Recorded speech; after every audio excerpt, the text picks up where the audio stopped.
Oh my god. I passed. Oh my god. Oh my god. Holy shit.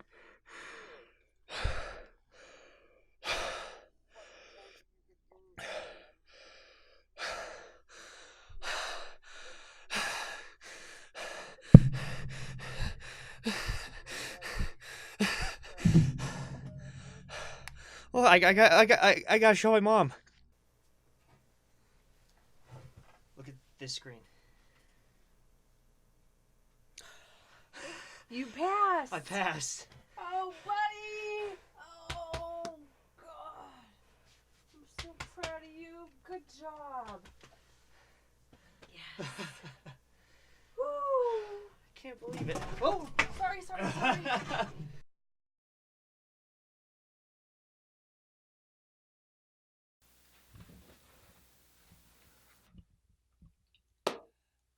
Well, yeah, I think the intro kind of spoiled it, but I passed. It only took me, 4 years and some change of studying and 2 failed attempts. But I guess, hey, third time's the charm.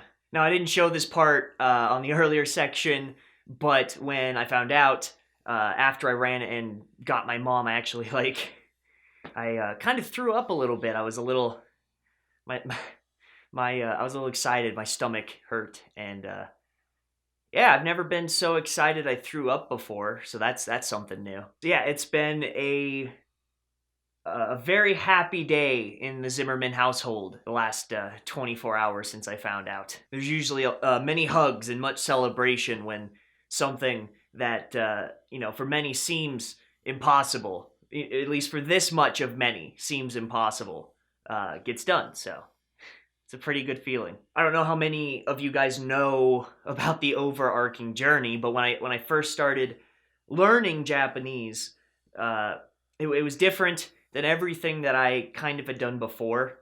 Like, I took 4 years of Spanish and just kind of meandered around the language going, no, someone will feed me this and eventually I'll just end up fluent, and then I just quit because I didn't feel like I was making any progress. And I took, 2 years of French and sign language after that, and the same thing, right? I expected it to come to me. I had no goals, and I just kind of meandered around and quit because I felt like I wasn't making any difference. And maybe, I'm not a language learner. There's people out there who just inherently can learn languages, and that's not me.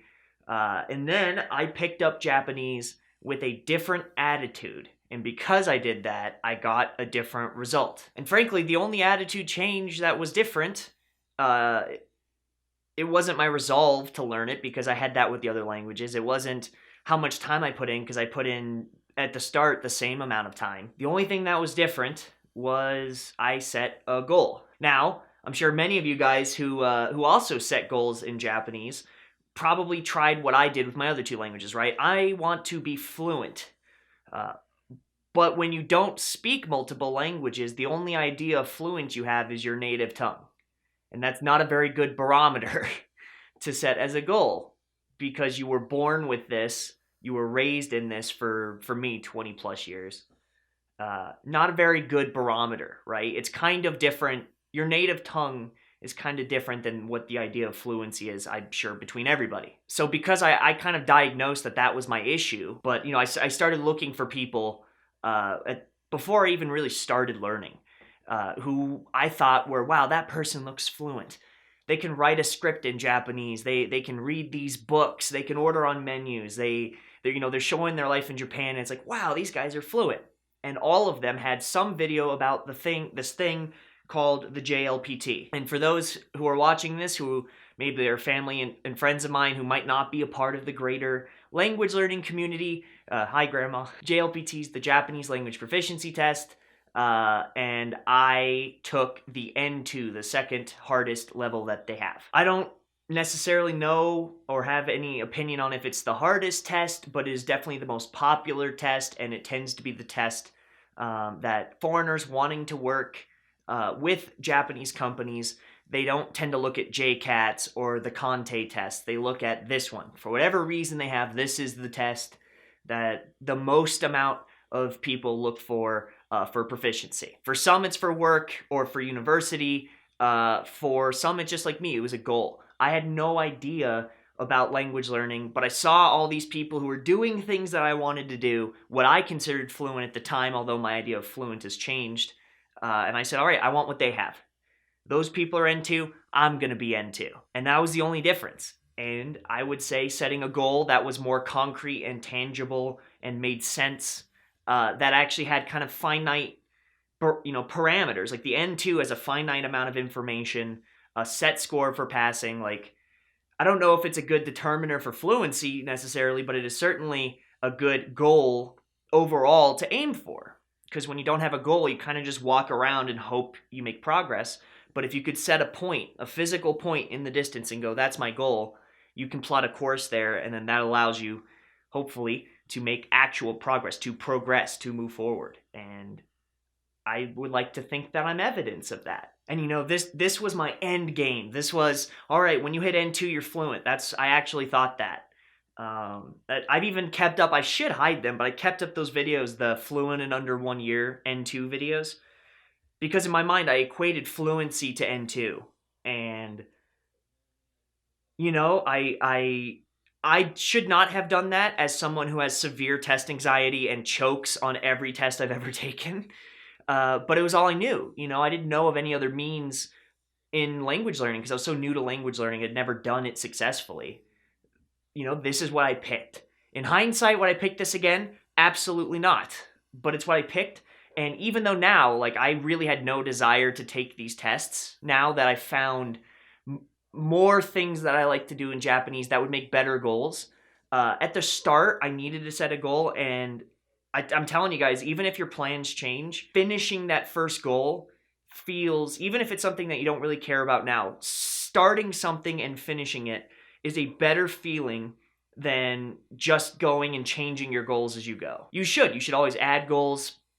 And it's always good to keep moving, the goalposts for your success, because then you're always moving and always achieving and going farther and farther. But there is something to setting a concrete, hard goal at the start. And even though it's hard, and even though you keep failing, and everyone's surpassing you, it feels like, and everyone's doing it quicker than you, to finally achieve that thing, it's a feeling I cannot convey in words. I'm gonna try. I'll give you guys some context so maybe you could feel how this felt with me when I got the news and why I was so the way that I was in the intro. I started learning Japanese essentially in the Genki books and also on Japanese Pod 101, whatever I could get my hands on to start studying, because I didn't know the wider scope of language acquisition. I had no idea. I was just learning from what other people were saying. And after that first year, I paid for the N2. It was $50 back then, because I was like, I'll get it in a year. It's fine. I was like, I could pass the N2 with the Genki books if I finish 1 and 2. I could do it. My hubris, right? But I didn't know any better. No one told me any differently. And when I bought N2 booklets and I was trying to read them, I couldn't read them at all. None of it connected. None of it made sense. So even though I paid for the test that year, I didn't take it. I skipped it. I decided it would be better for me to not have my hopes and dreams crushed that early into my language learning process. And probably for the best. I don't know if I'd have the willpower after that to keep going. But because I skipped it and I realized I needed to be better, year 2 was my year, right? I was going to Japan for 6 months, going to be there for, full-time student. I studied 4 hours at a language immersion school, and then 6 hours or 8 hours after that, all day at homework and then on my own studying, reading native materials, rejecting English outside of making videos for a native English audience, obviously, and then hanging out with my Japanese friends every single night for half a year. And after that, I applied. It was another $50 for that test, took it, and I'll show you guys on the screen. I got a 61. I failed. Bad. That is not a good score. Passing is 90. 61, you could get more or less that same score by guessing and having no language knowledge. That's a bad score. And I felt that. It crushed me. But there's really two kinds of people in that moment. People that feel crushed and who give up because they're like, I'll never be this. The people who do this are clearly different from me. And the people who are stubborn and dumb to a fault, like I am, and going, okay, what can I do different? Because what I was doing was not working, so what can I do now? And to be a little real with you guys, the thing that I was doing was so not working, and I was so burned out and so discouraged, I had some very dark thoughts at that point that drove me to moving back home to America to get some help. And that year, I spent tons of times in therapy and in self-reflection, working on myself, and realizing that, my worth is not in these tests or in these results or how good I am at a language or how big my channel is. I have self-value in myself, and I could do these things for fun. Weird, right? Like, I didn't realize that. I didn't realize it had to be like goal achieved, but I could set these goals to give me direction, and then as I want to pursue that direction, I do it. I don't have to be in a jet plane going from here to Milwaukee. I could hitchhike some of it. I could drive with a friend for some of it. I could ride a bike through maybe some twists and turns that made the journey actually fun but take longer. And so this was the first year that I spent a lot of time really studying what I wanted to study. Like, I went back to Japan, and instead of buying textbooks and drill books and all these JLPT resources, I'm sure you guys noticed the change in my content, right? That it wasn't just these resources, that now it's all sorts of weird stuff in Japan. I started studying what I wanted to. Instead of running through the drill books, I bought like 12 novels, a whole bunch of really difficult manga, even for me, and like newspapers, lots of newspapers and magazines. And I read that instead of practice reading. Instead of doing like drill books with listening practice so I can get into the mindset. That's what I was doing before. I was doing all these freaking drill books, and I wasn't really using Japanese. I was just trying to get better at test taking, and I kept failing. So I was like, all right, I'm going to listen to what I want. And I spent the majority of my listening practice just like watching Japanese fishing television, Japanese YouTubers who are playing games that I happen to like. I basically said, screw test prep. I just want to know Japanese. I just want to use it. I want it to be something that isn't this parlor trick where I could have some number next to my name about how good I am at it, but instead it's something personal. It's something I can take ownership of, and I can get better at it as I enjoy it instead of get better at it in spite of that. I don't know if that connects to any of you. Maybe you guys have always enjoyed it and enjoy that cram, but gosh, that killed my passion for it. And so all of that year was me getting that passion back. And I cut down my time. I was doing like half the time. I was only studying Japanese maybe 4 hours a day, but it led to a better result. This is what I got on my second JLPT. That's a 71. So I got 10 points improved doing half the work and actually enjoying it. And that's when it made me feel like, wait, there is something to this. There is something to finding a way of studying that you're passionate about, but maybe that isn't optimized, that you can still make progress towards whatever your goal is, but you don't have to hate it. I know it sounds dumb, but I was so brainwashed by all these groups who claim to have like the most optimized way to do it. And if you don't do it that way, you'll never get fluent. You'll never really learn. You'll always be, you'll never be able to go monolingual. That's one of their buzzwords. You'll always be between where you have to use English and translate in your head and all this stuff.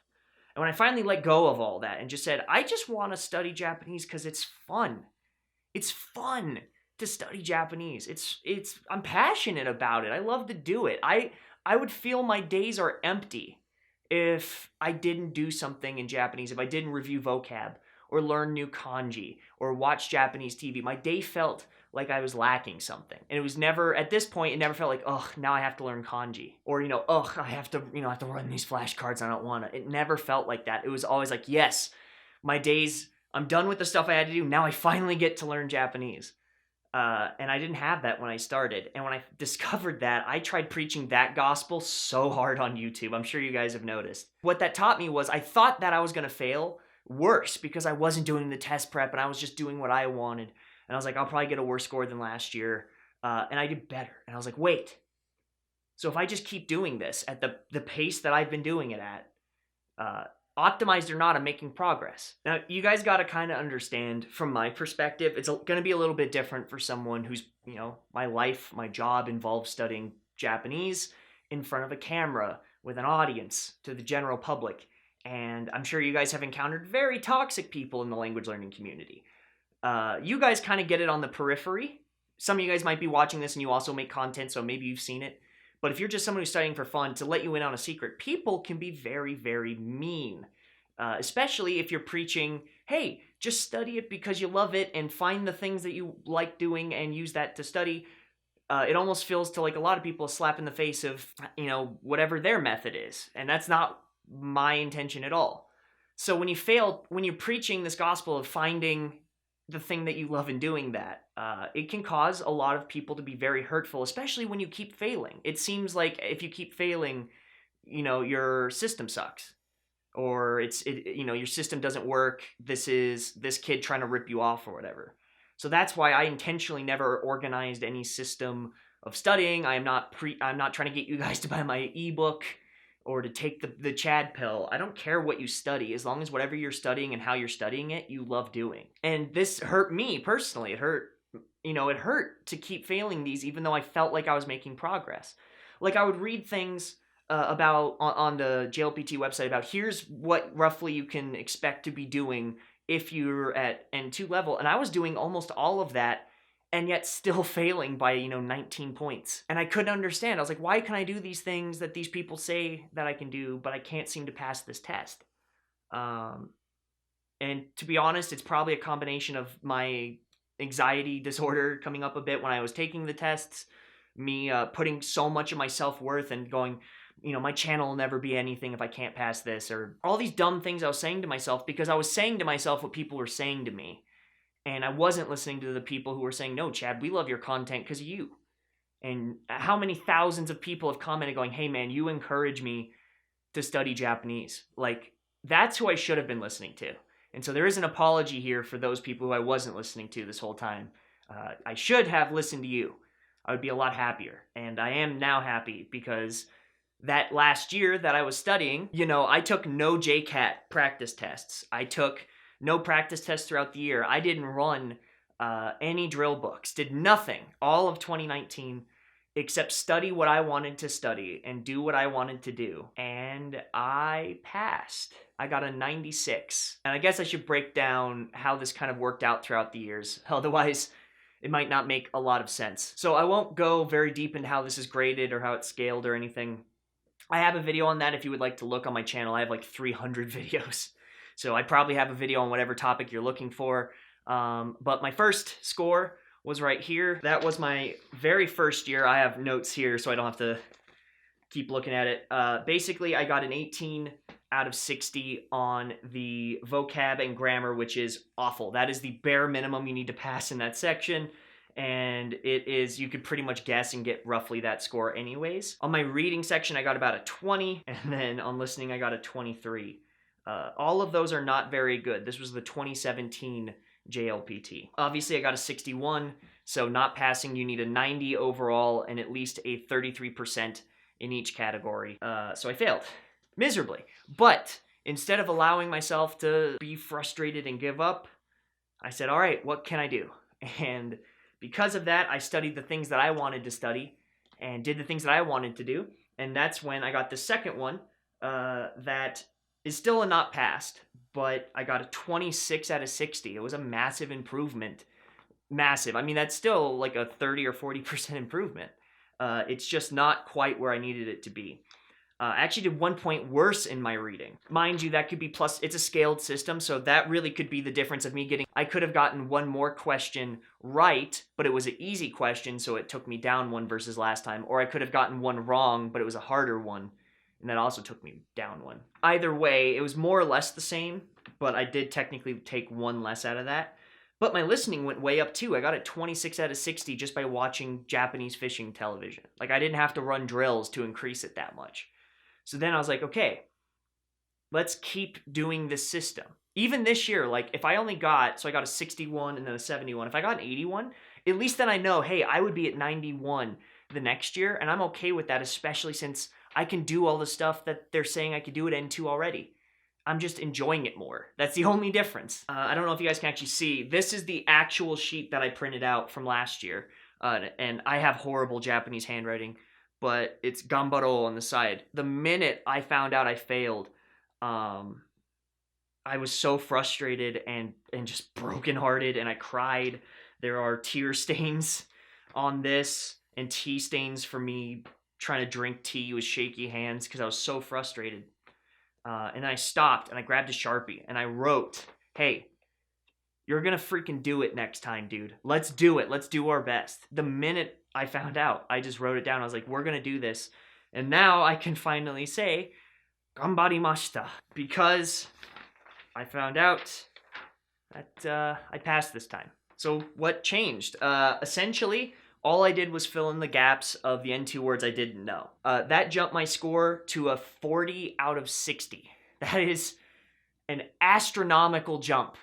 Almost double of last year. And even then, last year's I increased it by, 30% of the year before. So just huge progress just filling in some of those gaps. Seeing that proved to me that, like, the thing that I'm worst at in Japanese is grammar. I'm really good at vocab and kanji, but I'm bad at grammar. Getting a 40 in that section, especially since the vocab's probably scaled easier than the grammar, means that I must have done good on the grammar, and just proves that even if you think, hey, I am not, there's language learners and then there's people that don't learn languages very well. And, that lie that, oh, if you're an adult, you'll never learn a language fluently unless you start when you're a kid. I started learning Japanese as an adult, fully formed out of high school adult. And hey, here I am passing the N2. Yeah, it wasn't all of those people who are saying, oh, I did it in a year, I did it in 6 months, and whether those are real or not, I don't know, and I don't care, because mine is real. I freaking did this thing, verifiably, and I did it my way, and I cannot be more happy and proud of myself than that. But to not get so sappy, I think because I'm starting to lose my voice, let's keep going. My reading, I only increased by 2. That was probably my hardest section because it's not even that I didn't understand it. It was kind of weird. Every year before, it felt like I was deciphering something. It felt like, I'd go, okay, so this word means this and this word means this. So together the sentence means this. Okay, got it. Now on to the next sentence. It felt like I was deciphering. But this year, it felt like I was just reading what the person was saying, which is great. Like, it's hard to explain. The feeling is different. Instead of me going this word, this word, this word together means this, got it, next one, I was just reading the sentences the way that they were and was getting it. And I got that way not by running drills, but just by reading, different novels throughout the year. I think I read a total of 12 Japanese novels last year, not including the mangas or the at the end of the year I started reading Harry Potter too, but that was a gift. The thing that I struggled with, and this also is a symptom of me not doing those drill books or doing time practices, was that I ran out of time. So yeah, it doesn't matter if I get 100% comprehension of the first article that's there if it takes me the entire time of the reading portion of the test to do that, right? So what ended up happening was I got through a lot of them, and it was still hard. There were ones that I knew, and there were ones I was like, crap, I don't know this one. But what happened was I ended up looking up at my watch. I was like, crap, I got like 5 minutes. I don't remember how deep I was into it. I wish I could tell you, but I don't know. And I essentially had to guess on the last couple because I ran out of time. So I could have gotten a better score in this if I had test prepped, but I passed anyways, and I did it in a way that was pleasurable. And to be honest with you, test prep for me is not very pleasurable, so I will hopefully never have to do that again. So that's why that one's so low. It is still an improvement, but I want it to be better. I know I can be better because I read at a level that I should be able to read all this. It just takes me longer. I don't have the skills that I've developed in English, like speed reading, or you can kind of gloss over stuff in English over a paragraph and know what the paragraph's talking about. Those are learned skills that I just haven't learned in Japanese. And I'll be upfront and honest with that. If I have all the time in the world to just read it line by line and go at the speed that I have, I could have gotten a much better score, probably closer to my language knowledge score. But, it's a time test. That's kind of why it's a test. And they expect you to know the language in a certain amount of time, which is fair. The last one I got was listening. I got a 34 out of 60, which also surprised me because, again, I didn't do any listening drills. I don't have a teacher teaching me. I don't have tutors. I had phone calls and Skype calls with my friends in Japan. I had me going to Japan every year to just hang out and talk to people. And I watched Japanese TV even back here at home. I watched Japanese fishing TV. That got me a 34 out of 60. Just listening. Mind you, I was only listening like an hour a day. I wasn't cramming the last 2 years like I was when I was in Japan. I was studying 4 hours total a day, reading, vocabulary, kanji, and listening. 4 hours. And here we are. I passed. And I'm so happy that that happened. I can't believe it. So here we are. It is January the 22nd, 2020. I'm 4 years older, 2 failed tests wiser, and I can say it. 合格しました. I finally did it.